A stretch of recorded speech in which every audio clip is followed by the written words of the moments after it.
Welcome to Carrie and Christian Roam the Globe. We have finished our first 30 days of slow travel in the beautiful Portimao, Portugal. And in today's video, we're going to give you a recap of our 30 days.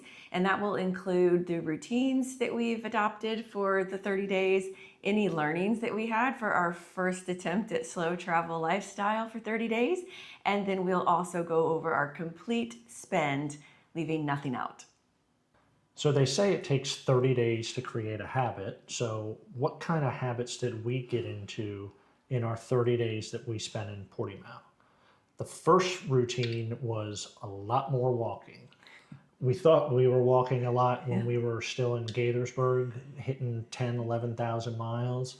But looking at our 30-day trip, we did, and I'm going to round to the nearest thousand, but we did 512,000 steps, which works out to about 17,000 steps a day and about 8.5 miles per day walking while we were here in Portimao. Some days more. One day was really skewed down because I wasn't feeling well. So, but yeah, walking was one of the big routines that we got into. Yeah, and we had to. We didn't have a car. And it was a great thing because we were in the very central location from Praia de Rocha Beach, but also to Old Town. So it was kind of just part of our exploration, but also part of how we had to get groceries. We had to walk. We had to walk everywhere. Yep. One thing that I wish I was more consistent with routine-wise is working out. I probably worked out 50 to 60% of the days we were here in Portimao, but I know you did a really good job on that. Yeah, our Airbnb host had a yoga mat that I found, and so part of the routine that I would say that is different than what we had did at home was that I really put a more concerted effort on every morning 30 minutes of doing some core work just with that yoga mat, in addition to our crazy amount of walking, which was really nice. I quite enjoyed all the walking. The other thing I think from a routine perspective, we each got up, that's not different from home, but we kept that routine of getting up. I always have lemon water, so I always did my lemon water first thing in the morning. We had our coffee, we did our devotions, we made breakfast pretty much every day in the Airbnb. We either had, I guess, creatures of habits, we either had scrambled eggs or yogurt. We typically took it out to the patio and enjoyed some fresh air, some people watching. And then really routine, we went and explored. We walked, you could walk a different direction and just get lost, not lost really, but just go down a different path. Yeah, Carrie's favorite word. Oh, what's over here? Variety. And then I guess the other thing too, from a routine perspective is just groceries and laundry. You just have to be a bit more, from a slow travel perspective, just have to be a bit more planning and strategic when you go to the grocery store. So I found from a routine perspective, I planned at home of what I wanted to get because I'd plan out the meals for the week. But as we were doing our slow travel, we carried a backpack or bags to the grocery store with us, which is about a mile away. So I found planning part of that routine of what we were going to make meals at home and be strategic about what we bought at the grocery store that could fit in our bag. And speaking of the groceries, there was one time at Lidl, I think we were at Lidl, and we had just put some stuff in the cart. And I'm like, there is no way that we are gonna get this into 3 bags. And sure enough, it fit just right. And that was probably a bigger trip, but yeah, knowing how to pack a rucksack back in my army days came in handy. Absolutely. And going back to the laundry part of the routine, one thing you do have to do is, as Carrie was talking about planning for meals, you also have to keep an eye out on the weather. We didn't have a dryer in our unit, it had a washer, but in Europe, most people air dry everything. So it's making sure that it wasn't going to rain, which here in the Algarve, I think we had 2 days of rain the whole time we were in Portimao. So that wasn't an issue, but just making sure that the weather was cooperative in the drying of the clothes. Yeah, and knowing what time the sun come out and was going to hit the deck just right, I knew how long it would take to dry either towels or our actual clothes. So that we got into a little bit of a routine for sure. The other routine I would say we got into is college football season is on, and so I'm a Florida State alum. One of the first games that was on while we got here was we were playing a big rivalry game against University of Miami. Unfortunately, it was a nighttime game. 7:30 in the States. It was midnight when the game came on here, and I wasn't going to stay up to watch that. When we have noon games or me watching College Game Day or something like that, that's just turn that on. College Game Day starts at 2 o'clock here, so got to keep that habit going while we were over here traveling. I guess the other thing that we did too from a routine perspective was continue to learn YouTube and how to video and edit and all that stuff. So it just it was just kind of finding a flow, I guess, with the 30 days in that mindset of you are really just slow traveling, not rushing out to go see all the sites, which we found quite nice pace. And now on to the learnings. What did we learn about ourselves, either separately, together, or in our journey of 30 days of slow travel? And I would say, to start with me, I learned that maybe it's in the Algarve, I don't know, maybe it's just me now, but there's something about that sunshine that just made me slow down. Like I feel like I slowed the heck down in 30 days, like probably earlier than 30 days, because I am one that like goes, and I didn't feel that in 30 days. Like, yeah. We'll get to that in a second. But even when we would walk, I felt myself just walking at a slower pace, taking time to enjoy and be in the moment.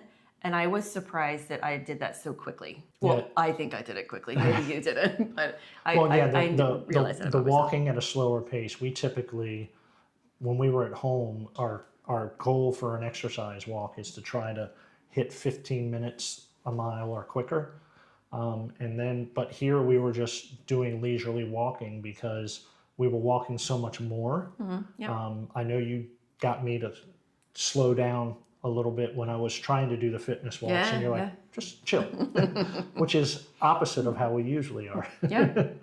But my reaction earlier when she talked about go is the learnings on, I now know why she got so much stuff done at work, because she's got I know what her team felt like now when it comes to doing the filming and the video editing. I like productivity.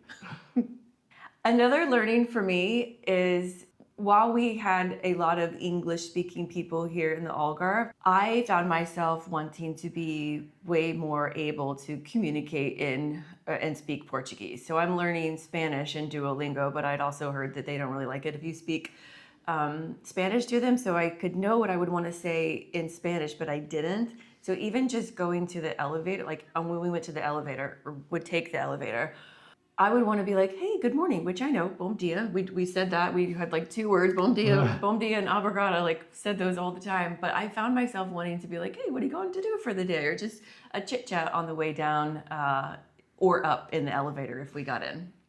And in general with people at restaurants, I felt like I wanted to communicate a little bit better. One of the big learnings for me was I understand how enjoyable it is to have a nice slow-paced meal. Here, eating is intentional, and you just eat a lot slower and you just enjoy the meal. And maybe it's the pacing out of the meal, but we also feel better. Excuse me. I think a learning is that maybe it's just the food. I don't know, there's something about it, but I would say that a learning for me is that I feel better. Yeah, when we're not eating as fast, you don't overeat, and then maybe it's just there's not as much preservatives in the food here or something, but you just feel a lot better. Another learning that I had is how quickly I do not want to overpay for wine or food in general. So it was funny because we'd walk down the strip and we would check the menu prices, and our baseline was a margarita pizza. And if it was more than a certain price, we're like, nope, this restaurant's not for us. And it was funny how quickly we had that mindset of like, nope, we're not paying that. And even for a wine, because you can get such a nice bottle of wine for €5. It would be nothing in the States to pay $15 for a bottle of wine. But no, I'm not. I'm not going to do that anymore. It'll be interesting what happens when we go to the wine store for the first time when we go home in January. I'm quite sure I'm not going to buy it. We'll see. One of the things that we noticed also, since we were here during the transition from season to shoulder season, October 1st, some things started shutting down. We did notice some of the menus, the prices dropped as well. We didn't keep track of it as much initially because we didn't think about that with the season change, that menu prices would change. But prices did start to drop at some places for the shoulder season, so that way they could attract more people. Yes, and learning is that, I mean, I think we knew this about ourselves, but just reconfirmed it. We like shoulder season. We like less crowds. Another learning that I think we both had is while we did enjoy the food in Portimao, we ate out a lot. You'll see what we spent at the end of this video. I don't know if it's a learning or it just reconfirmed, but I really do enjoy cooking dinner, planning out the meals, and having a little bit of more healthy food options. It was nice to eat out, but also just really important to cook and have a nice space to do that. Yeah, and that's one of the things I think. While the kitchen that we had was fully equipped, it's just the space. It's hard to do all the food prep, and then Yeah. it didn't have a vent hood in it. It had a hood, but the vent, what I couldn't find the switch for it. Maybe it was there, but I just didn't. We didn't want to have any odors Yes, lingering from cooking too much in the unit. So we cooked some proteins a couple of times, but most of the time when we ate at home, it was either the breakfast foods that we talked about earlier or pasta. Yeah. There were a couple of times we bought chicken or pork and just cooked those one day, just cooked the whole packet and then just pulled it out from the fridge. But just having that larger kitchen that we're used to in the States, it's something to adjust to as well. Yeah, and the importance of planning what you're going to get at the grocery store to be healthy, cottage cheese, like lettuce, like vegetables, all of that stuff. And maybe, again, not so much of a learning, but a reconfirmation that it's just important, even as you are slow traveling, to keep up those good habits.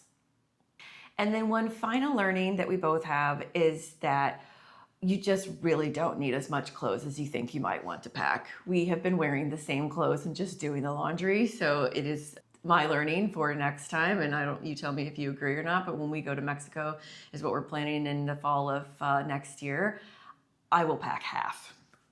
Yeah, and we packed some stuff knowing that we were going to be here through a weather transition, getting here at the end of September. We're getting on the cruise back to the States in mid-November. There are still some pieces of clothing that we haven't worn. So it'll be interesting to see through the rest of the trip, through the next phase, when we get into fast travel, what we end up wearing that we packed. Yeah. And now the piece you've probably been waiting for is how much did our 30 days in Portimao cost us? We use a app, Carrie keeps the tabs.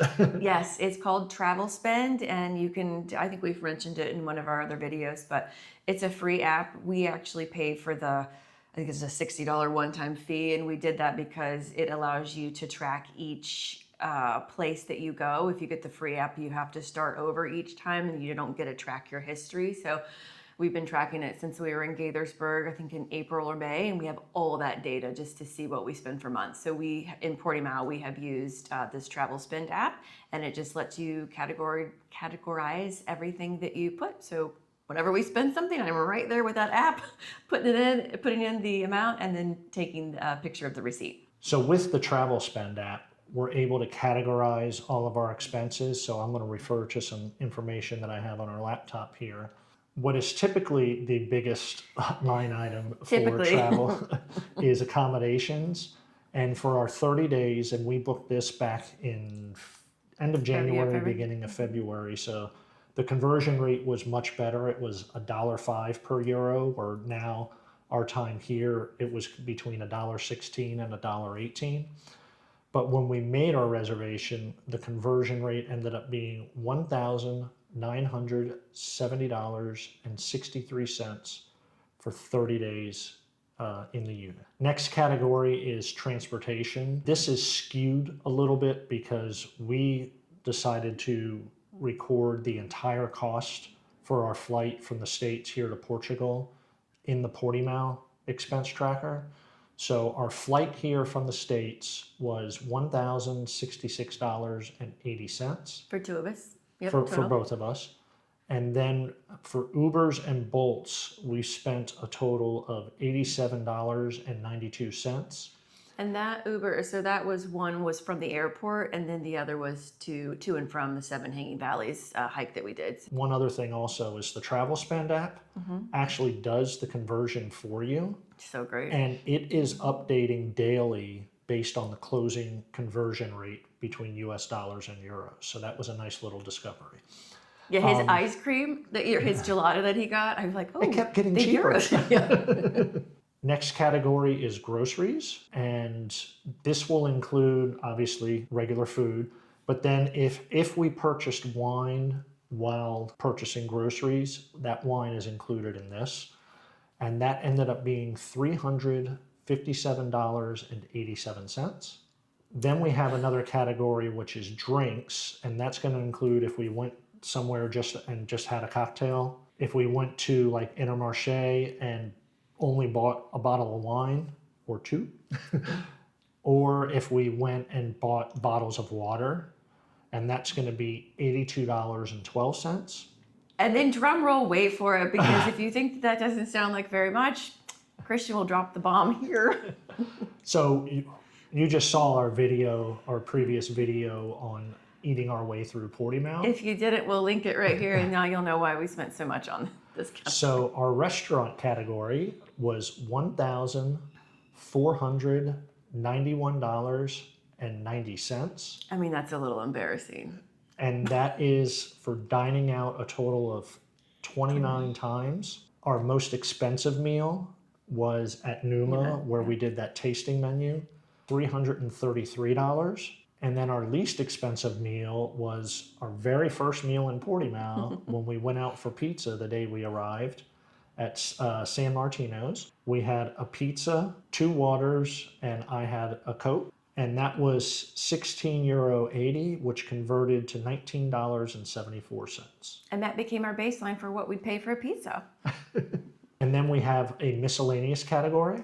In this, we have it totals $324.28, and this is for 2 different 30-day SIMs. Yep. We got a SIM card at the airport when we arrived, and then just before leaving Portimao, we got another 30-day SIM card, and that will cover us until we get on the cruise ship. And it's got like 50 gigabytes. I think this last one had 60, more data than we will ever use, but that was the only option for a local SIM. Yep, and that ended up being $58.41 for the 2 SIM cards. And just as a reminder, if you didn't see our first video, we ended up having to buy a local SIM card because while our phones can use an eSIM, we didn't realize that you could only have one eSIM installed at a time, and our phone service with Mint Mobile is an eSIM, so we couldn't add a second eSIM. So that's why we had to go with a local SIM card. Yep. And then we have our travel insurance. We bought it for the 56 days between when we left and when we get on the cruise ship, because we have a travel policy for the cruise that we're doing. So prorated for the time in Portimao, it ends up being $258.90. Then I got my ears lowered, and the haircut with a tip converted to $6.97. And our next category is recurring charges. So these are things that are going to be happening constantly, and that totaled $222.30. And this covers our streaming services, proration of our annual credit card fees, our cell phone prorated, and the cost of our VPN being prorated for the time that we were here in Portimao. The grand total for 30 days, $5,603.82, or an average cost per day of $186.79. And while that does seem high, keep in mind that includes the full cost of our flights to get over here. We're not prorating that over our full travel between when we got here and when we get on the cruise ship. It's weighted a little bit heavy for that. And then, of course, as you saw with our restaurants budgets, we did indulge as a kind of celebration stuff as we're doing this to celebrate our early retirement. Okay, so that's a wrap up. That's our routine that we got into, some learnings, and then Christian just gave you the spend. So, Christian, would you recommend Portimao to a friend? Yes, I definitely would. Again, we love the fact that we got to have two different vacations in one being enjoying the beach area, and then also going and enjoying the historical part and the walkover that we did to, oops, sorry about that, walkover we did to Farragudo, and seeing, just enjoying the local area and the history of the area. And how about you? 100%. Portimao could not have been a better start to our slow travel journey. I feel really thankful that of the experience that we had, the people that we've met, the Airbnb that we stayed in, all of it is just a really good, for me, us way to start our slow travel adventure. It is a really good vibe of in off season of slow, but Key. not too slow. Yeah, the off season, yeah, 100% recommend. As everything must come to an end, we have to wrap up our slow travel in Portimao, and we are actually in our next spot right now. So Christian mentioned this was a celebratory trip. So long term, we plan to do 30 days slow travel as our norm, at least 30 days. In this particular leg of travel, we've just done our 30 in Portimao, and then we are in Cascais for 7 days. Then we head to Lisbon for another 7, and then we go over to Spain. So stay tuned for our next video where we will give you our transportation of how we got to Cascais, a tour of our Airbnb, and our first spend on groceries in our new location. Until next time.